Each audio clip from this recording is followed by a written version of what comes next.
Hey guys, today we went into Melbourne and I went back to the city. I haven't been for about 10 years. Melbourne actually is the city where I first performed street magic. I performed it, like I say, about 10 years ago. I just learned how to do this kind of cool trick where I make something float over my hand.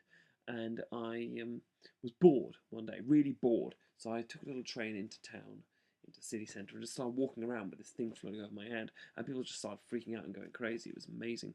Then occasionally people would ask me to show them something more, and I'd do a magic trick for them. And now and again they'd give me money, and that led to me realising I could probably make money out of this if I did it, if I actually asked them for it.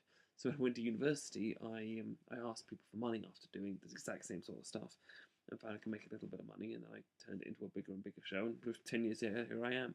So it's kind of strange walking down that street again after all these years. I don't remember it very well, of course. It's been such a long time, but yeah, that was interesting. And yes, otherwise myself and my lady friend went around the town, had an awesome sushi lunch, and went to the Museum of Moving Image, or the Australian something of moving Centre for Moving Image or something. Anyway, it's sort of a huge museum all about, well, I mean, you'd think that would just mean video, but it's not. It's about games and cinema and animation and flip books and anything about moving. It's a really, really interesting place, and it was free. Yay! So that was cool.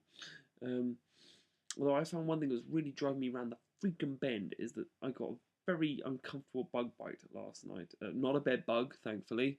For those who've seen some of the earlier series, a mozzie bite right on my ankle, which meant that every single step I took in my shoes was rubbing up against it and irritating it.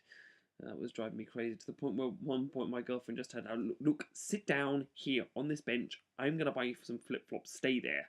And came back sort of 10 minutes later with some $2 flip flops, which I was then able to put on and not get hurt every time I walked. So thanks to her for that. In Australia, they call flip flops thongs.